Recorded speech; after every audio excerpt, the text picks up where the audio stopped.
दोस्तों, क्या आप भी मानते हैं कि अब बॉलीवुड में अपना एवेंजर्स यूनिवर्स बन चुका है? जिस तरह से हॉलीवुड ने मार्वल के थ्रू सुपर हीरोज का यूनिवर्स क्रिएट किया, वैसे ही रोहित शेट्टी ने अपने दम पर एक कॉप यूनिवर्स खड़ा कर दिया है, जिसमें हमारे देसी सुपर कॉप्स कंधे से कंधा मिलाकर खड़े हैं। इसी यूनिवर्स का सबसे बड़ा धमाका है सिंघम अगेन। आज हम डिटेल में रिव्यू करेंगे कि कैसे इस यूनिवर्स की शुरुआत हुई, इसके हिट कैरेक्टर्स कौन कौन हैं और आने वाली कहानियों में कौन कौन से धमाके होने वाले हैं। तो दोस्तों, यह सफर शुरू हुआ 2011 में, जब रोहित शेट्टी ने तमिल फिल्म सिंघम का हिंदी रीमेक बनाया। इसमें अजय देवगन बने बाजीराव सिंघम, एक ईमानदार और दमदार पुलिस वाला जो जनता की सेवा के लिए सब कुछ कर सकता है। इस मूवी में जयकांत शिखरे जैसा विलन था, जो न सिर्फ पॉलिटिकल पावर में था बल्कि खतरनाक भी था। सिंघम की लड़ाई सिर्फ जयकांत से नहीं बल्कि करप्ट सिस्टम से भी थी। ये मूवी एक पावर पैक्ड एक्शन ड्रामा थी, जिसने सिंघम को एक ऐसा किरदार बना दिया जो सीधे जनता के दिल में बैठ गया। अब रोहित शेट्टी ने देखा कि इस पुलिस वाली कहानी में मसाला और तड़का जम के बैठा है, तो उन्होंने इसकी सीक्वल सिंघम रिटर्न्स रिलीज की। इस बार बाजीराव सिंघम की एंट्री मुंबई में डीसीपी के तौर पर हुई और उसका सामना एक फेक बाबा सत्यराज चंद्र बाबा जी से हुआ, जिसने धार्मिक और राजनीतिक ताकतों का इस्तेमाल करके मुंबई में अपना राज जमाने की सोची। इस मूवी में कहानी और भी पर्सनल हो गई, क्योंकि सिंघम अपने ही एक साथी पुलिस वाले की मौत का बदला लेने के लिए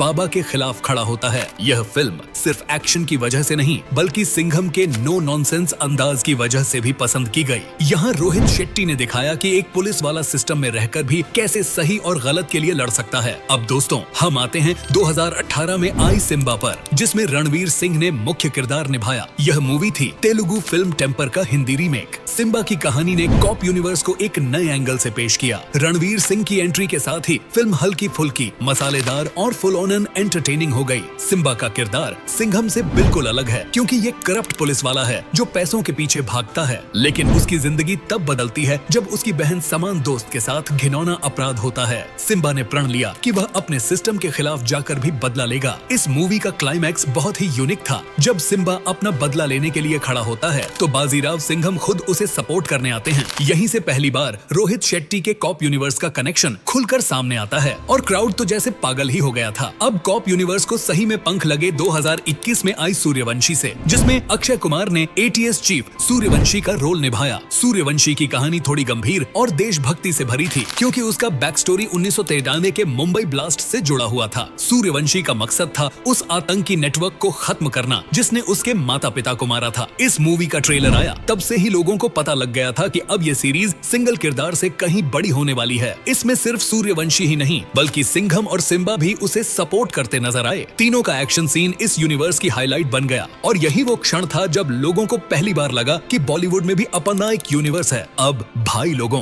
बात आती है सिंघम अगेन की, जिसमें एक पौराणिक ट्विस्ट होने वाला है। अगर अफवाहों की माने तो अर्जुन कपूर रावण का मेटाफर निभाएंगे, जो सिंघम के सामने सबसे बड़ा चैलेंज होगा। इस बार कहानी में रामायण का भी मेटाफोरिक एंगल आ रहा है, जहां दीपिका पादुकोण सीता का रूपक होंगी। यहाँ पर कहानी और भी इंटेंस और इमोशनल होने वाली है, और एक पौराणिक कथा का मॉडर्न इंटरप्रिटेशन देखने को मिलेगा। ये सब फैन बेस को और एक्साइटेड कर रहा है। इतना ही नहीं दोस्तों, यह भी सुनने में आया है कि इस बार हमें सलमान खान के चुलबुल पांडे का भी कैमियो देखने को मिल सकता है। जी हाँ, सलमान खान इस यूनिवर्स में आ सकते हैं एक धमाकेदार अंदाज में, और अगर ऐसा हुआ तो ये इस यूनिवर्स के लिए एक बड़ी बात होगी। इसके अलावा इस बार एक TV series Indian police force भी आई है, जिसमें श्वेता तिवारी जैसे नए कैरेक्टर जुड़े हैं। यह भी एक तरह से फैंस को एक्सपेंडेड कॉप यूनिवर्स में शामिल करने का ही कदम है। रोहित शेट्टी का ये मास्टर प्लान लगता है कि हर फिल्म में किसी न किसी यूनिक कैरेक्टर को जोड़ना और लोगों को यह भरोसा देना कि हर नई मूवी एक बड़ा धमाका करेगी।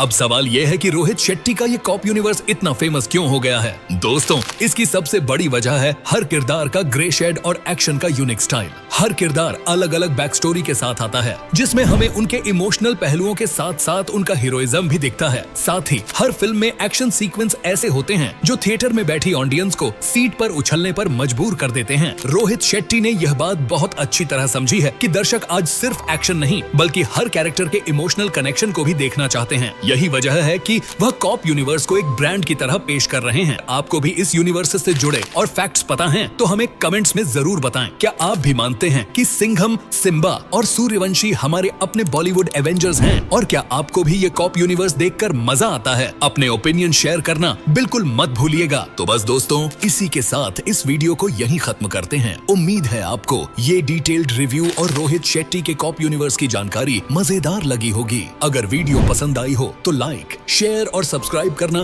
बिल्कुल मत भूलिए। अब आखिर में आप सभी को मेरी तरफ से और इस चैनल की तरफ से ढेर सारी दिवाली की शुभकामनाएं। इस दिवाली रोशनी और खुशियों से आपका घर जगमगाए और नए साल में ढेर सारी सफलता आपके कदम चूमे। इस फेस्टिव सीजन में परिवार के साथ वक्त बिताइए, खूब मिठाइयाँ खाइए और सुरक्षित तरीके से दिवाली मनाइए। हैप्पी दिवाली। मिलते हैं अगली वीडियो में किसी और इंटरेस्टिंग टॉपिक के साथ। तब तक के लिए देखते रहिए और दिवाली की खूब सारी खुशियाँ मनाइए।